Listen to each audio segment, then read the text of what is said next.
আসসালামু আলাইকুম। আপনাদের সাথে আছে আমি জুবায়ের হাসান। ইরান যুক্তরাষ্ট্র যুদ্ধের চূড়ান্ত ভাগ্য এখন চীন নির্ধারণ করতে যাচ্ছে। সামনের দিনগুলোতে যুদ্ধবিরতির মেয়াদকাল বৃদ্ধি পাবে কিনা এবং তা টিকে থাকবে কিনা, অথবা নতুন করে প্রচণ্ড যুদ্ধ শুরু হবে কিনা, আর ইরান মার্কিন অবরোধ ভাঙতে শক্তি প্রয়োগ করবে কিনা, ইরানের মিত্র হুথি যোদ্ধারা হরমুজ প্রণালীর মতো বাবেল মানদেব প্রণালী বন্ধ করে দেবে কিনা, পাক সেনাপ্রধানের ইরান সফরের ফলে দ্বিতীয় রাউন্ডের যুক্তরাষ্ট্র ইরান বৈঠক অনুষ্ঠিত হবে কিনা, তথা চূড়ান্তভাবে শান্তি চুক্তি হবে কিনা, এসব নিয়ে এখন বিশ্বব্যাপী উৎকণ্ঠার সাথে আলোচনা চলছে। বস্তুত ইরান ও যুক্তরাষ্ট্রের মধ্যকার এই যুদ্ধে এখন চীন ভীষণভাবে জড়িয়ে গেছে। হরমুজ প্রণালীর ওপর মার্কিন নৌ অবরোধের ফলে চীনের তেল আমদানির ওপর সরাসরি ক্ষতিকর প্রভাব ফেলতে পারে। যদিও মার্কিন অবরোধ উপেক্ষা করে চীনের বেশ কয়েকটি তেলবাহী ট্যাঙ্কার হরমুজ প্রণালী অতিক্রম করেছে। হরমুজ প্রণালী নিয়ে চীন জোরদার কূটনৈতিক তৎপরতা শুরু করেছে। অপরদিকে নেপথ্য থেকে চীন ইরানকে সামরিক সাহায্য দিচ্ছে। এ কারণে ইরান যুক্তরাষ্ট্র যুদ্ধ বন্ধে চীনের ভূমিকা দিন দিন আরও মুখ্য হয়ে উঠছে। চীনকে আর যুক্তরাষ্ট্র উপেক্ষা করতে পারছে না। এমনকি চীন তার তেলবাহী ট্যাঙ্কারগুলো পরিবহনের জন্য যুদ্ধ জাহাজও পাঠাতে পারে। এতে চীন ও যুক্তরাষ্ট্রের মধ্যে সামরিক সংঘাত বেঁধে যেতে পারে। ইতিমধ্যেই চীনের প্রতিরক্ষামন্ত্রী ডং জুন যুক্তরাষ্ট্রের অবরোধের তীব্র সমালোচনা করেছেন। তিনি স্পষ্টভাবে জানান যে চীন তাদের অর্থনৈতিক ও জ্বালানি বিষয়ে আমেরিকার চাপের কাছে নতি স্বীকার করবে না। বেইজিংয়ের পররাষ্ট্র দপ্তরও একইভাবে নিন্দা জানায়। তারা ডোনাল্ড ট্রাম্পের হরমুজ প্রণালী অবরোধকে বিপজ্জনক এবং দায়িত্বহীন কর্মকাণ্ড হিসাবে অভিহিত করেছে। সর্বশেষ 15 এপ্রিল চীনের পররাষ্ট্রমন্ত্রী ওয়াং ই বলেছেন, হরমুজ প্রণালীর একটি উপকূলীয় দেশ হিসাবে ইরানের সার্বভৌমত্ব, নিরাপত্তা এবং বৈধ অধিকারকে সম্মান ও সুরক্ষা দিতে হবে। এর পাশাপাশি আন্তর্জাতিক নৌ চলাচলের স্বাধীনতা ও নিরাপত্তা নিশ্চিত করতে হবে। তিনি এসব মন্তব্য করেন ইরানের পররাষ্ট্রমন্ত্রী আব্বাস আরাকজির সঙ্গে ফোন আলাপের সময়। চীনা পররাষ্ট্রমন্ত্রী আরও বলেন, হরমুজ প্রণালী আন্তর্জাতিক বাণিজ্যের জন্য অত্যন্ত গুরুত্বপূর্ণ একটি জলপথ, তাই সেখানে নিরাপদ চলাচল বজায় রাখা জরুরি। বর্তমান পরিস্থিতি সংঘাত ও শান্তির মধ্যবর্তী একটি অত্যন্ত গুরুত্বপূর্ণ পর্যায়ে পৌঁছেছে এবং শান্তির জন্য একটি নতুন সুযোগ তৈরি হচ্ছে। চীনা পররাষ্ট্রমন্ত্রীর এমন মন্তব্য বেইজিংয়ের কূটনৈতিক উদ্যোগের অংশ হিসাবে দেখা হচ্ছে, যা যুক্তরাষ্ট্র এবং ইরানের মধ্যে চলমান উত্তেজনা, নৌ অবরোধ এবং হরমুজ প্রণালীর অনিশ্চিত পরিস্থিতি কাটিয়ে উঠতে চীনের ভূমিকাকে স্পষ্ট করে তুলছে।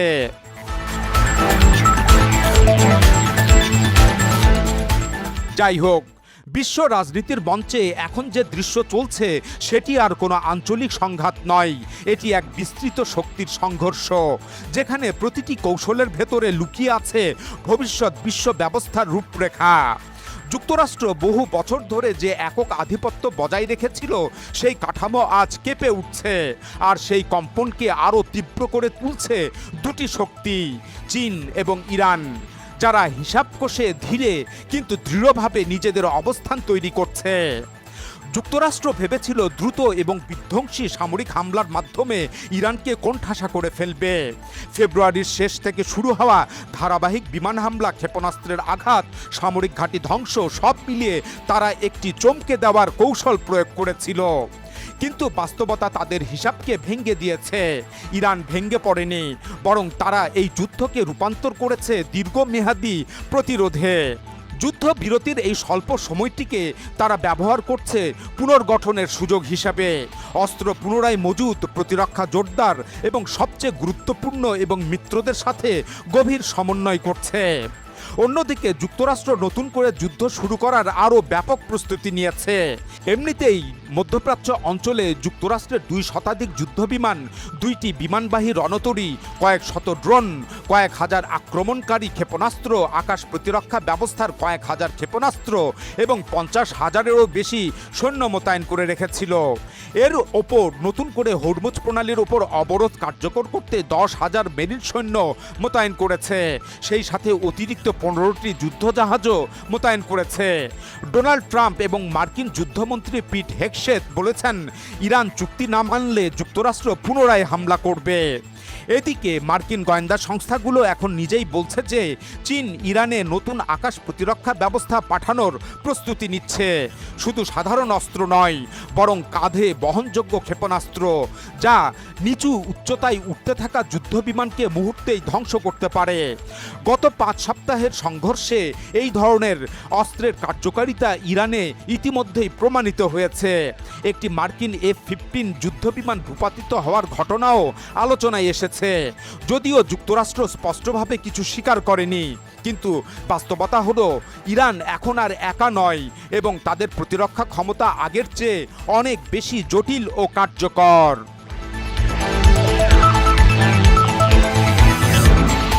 বস্তুত চীন ইরান যুদ্ধে শুধু অস্ত্র সরবরাহকারী দেশ নয়, সে একটি বৃহত্তর কৌশলগত খেলোয়াড়ে পরিণত হয়েছে। চীন সরাসরি যুদ্ধে নামছে না, কিন্তু প্রতিটি গুরুত্বপূর্ণ ক্ষেত্রে তার প্রভাব বিস্তার করছে। চীন তৃতীয় দেশের মাধ্যমে ইরানে অস্ত্র সরবরাহের পরিকল্পনা করছে, যাতে সরাসরি জড়িত থাকার প্রমাণ না থাকে। এটি কোনো সাধারণ পদক্ষেপ নয়, বরং একটি সুপরিকল্পিত ভূরাজনৈতিক কৌশল। একই সাথে চীন নিজেদেরকে শান্তির মধ্যস্থতাকারী হিসাবে উপস্থাপন করছে।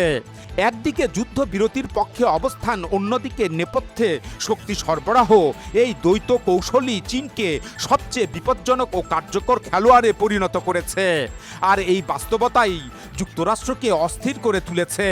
প্রেসিডেন্ট ডোনাল্ড ট্রাম্প একের পর এক কঠোর ভাষায় হুমকি দিচ্ছেন যে চীন যদি ইরানকে সামরিক সহায়তা দেয় তাহলে তার ওপর 50% শুল্ক আরোপ করা হবে। কিন্তু এই হুমকির ভেতরেই লুকিয়ে আছে এক ধরনের দুর্বলতা, কারণ যুক্তরাষ্ট্রের নিজস্ব আইনগত কাঠামোই এখন ডোনাল্ড ট্রাম্পের হাত বেঁধে রেখেছে। সুপ্রিম কোর্ট ইতিমধ্যেই ট্রাম্পের বিস্তৃত শুল্ক আরোপের ক্ষমতা সীমিত করে দিয়েছে।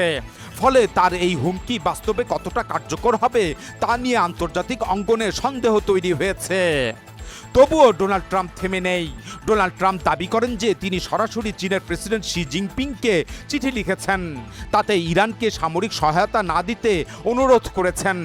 এর জবাবে প্রেসিডেন্ট শি জিনপিং নাকি একটি সুন্দর চিঠি পাঠিয়ে তাকে আশ্বাস দিয়েছেন যে চীন আর অস্ত্র দিচ্ছে না। কিন্তু একই সময়ে ডোনাল্ড ট্রাম্প আবার নিজেই স্বীকার করেন যে তিনি শুনেছেন চীন ইরানে কাঁধে বহনযোগ্য মিসাইল পাঠাচ্ছে। আসলে এই দ্বৈত বাস্তবতা দেখিয়ে দিচ্ছে যে কূটনৈতিক কথাবার্তার আড়ালে কতটা অবিশ্বাস জমিয়ে আছে। এটি আর নিছক কূটনীতি নয়, বরং এটি এক ধরনের মনস্তাত্ত্বিক যুদ্ধ। এই পুরো সংঘর্ষে আরেকটি নতুন মাত্রা যোগ হয়েছে, যা স্যাটেলাইট ও তথ্য যুদ্ধ। ইরান নীরবে চীনের তৈরি স্যাটেলাইট ব্যবহার করে মধ্যপ্রাচ্যে মার্কিন ঘাঁটিগুলোর উপর নজরদারি চালিয়েছে। সৌদি আরবের প্রিন্স সুলতান এয়ারবেস, জর্ডানের মুয়াফাক সালতি ঘাঁটি, বাহরাইনের পঞ্চম নৌবহর, ইরাকের এরবিল বিমানবন্দর, এসব প্রতিটি গুরুত্বপূর্ণ স্থানে নজরদারি করা হয়েছে। শুধু সামরিক নয়, বেসামরিক অবকাঠামো এই নজরদারির আওতায় এসেছে।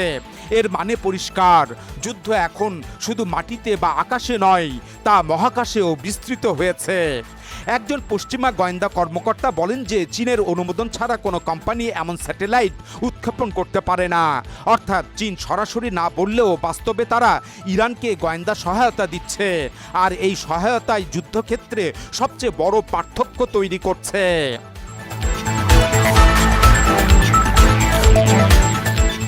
এই পরিস্থিতিতে যুক্তরাষ্ট্রের জন্য আরেকটি বড় আঘাত এসেছে।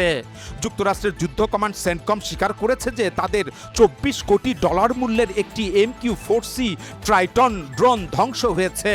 এটি শুধু একটি সাধারণ ড্রোন নয়, এটি ছিল যুক্তরাষ্ট্রের নজরদারি ও প্রযুক্তিগত শ্রেষ্ঠত্বের প্রতীক।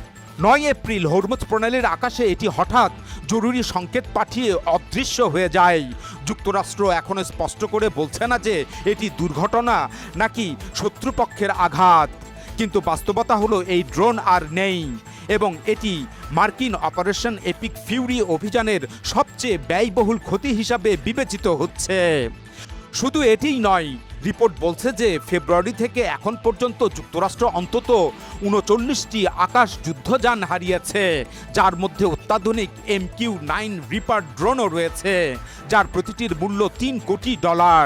অর্থাৎ যুদ্ধক্ষেত্রে ক্ষতির দিক থেকেও যুক্তরাষ্ট্র চাপে রয়েছে। তারা ইরানে আঘাত করেছে, কিন্তু পাল্টা প্রচণ্ড আঘাতও খেয়েছে এবং সেই আঘাতগুলো ধীরে ধীরে তাদের সামরিক শ্রেষ্ঠত্বের ধারণাকে পাল্টে দিয়েছে।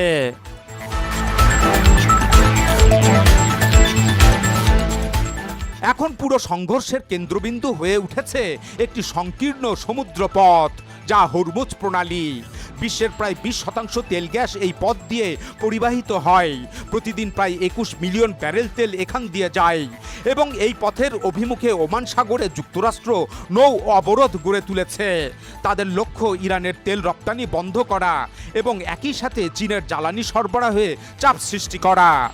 কিন্তু এই পদক্ষেপই এখন সবচেয়ে বড় ঝুঁকিতে পরিণত হয়েছে, কারণ চীন বিশ্বের সবচেয়ে বড় তেল আমদানিকারক দেশ এবং তাদের বড় অংশের জ্বালানি এই পথের উপর নির্ভরশীল।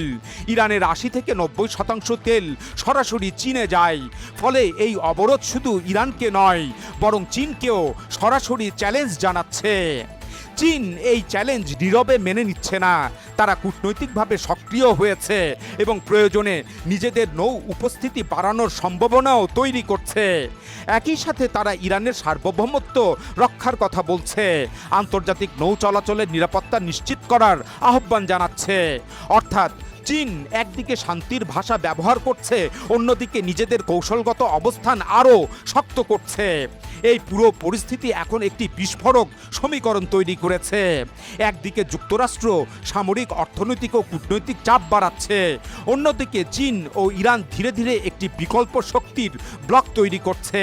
এই ব্লকের সাথে রাশিয়াও পরোক্ষভাবে যুক্ত হয়েছে। রাশিয়া গোয়েন্দা সহায়তা, প্রযুক্তিগত সমর্থন এবং কৌশলগত সমন্বয়ের মাধ্যমে ইরানকে সহায়তা করে চলেছে। সব মিলিয়ে বিশ্ব এখন এক জটিল ও নাজুক অবস্থায় দাঁড়িয়ে আছে, যেখানে প্রত্যক্ষ যুদ্ধ চলছে। চীন ও রাশিয়া গোপনে ইরানকে সাহায্য করছে। যুদ্ধ বিরতির মাধ্যমে শান্তির কথা বলা হচ্ছে, কিন্তু শান্তি আসছে না। কূটনীতি চলছে, কিন্তু তার আড়ালে চলছে বিশ্ব শক্তির লড়াই।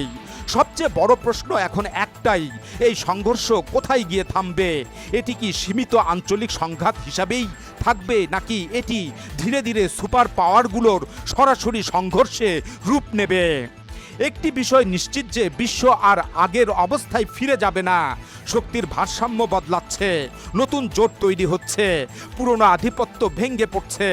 আর এই পরিবর্তনের কেন্দ্রে রয়েছে একদিকে ইরান, চীন, রাশিয়া, আর অন্যদিকে তাদের বিরুদ্ধে যুক্তরাষ্ট্র। ইতিহাসের এই যুগ সন্ধিক্ষণে দাঁড়িয়ে আমরা হয়তো একটি নতুন যুগের সূচনা দেখছি। এমন একটি যুগ যেখানে শক্তি শুধু অস্ত্র ও যুদ্ধে নয়, বরং কৌশল, তথ্য ও অর্থনীতিতেও নির্ধারিত হবে। আর সেই নতুন যুগের নিয়ন্ত্রণ নিতে এখন যে লড়াই চলছে, সেটি আগামী বিশ্বের রূপ নির্ধারণ করবে। এখন এ পর্যন্তই। আল্লাহ হাফেজ।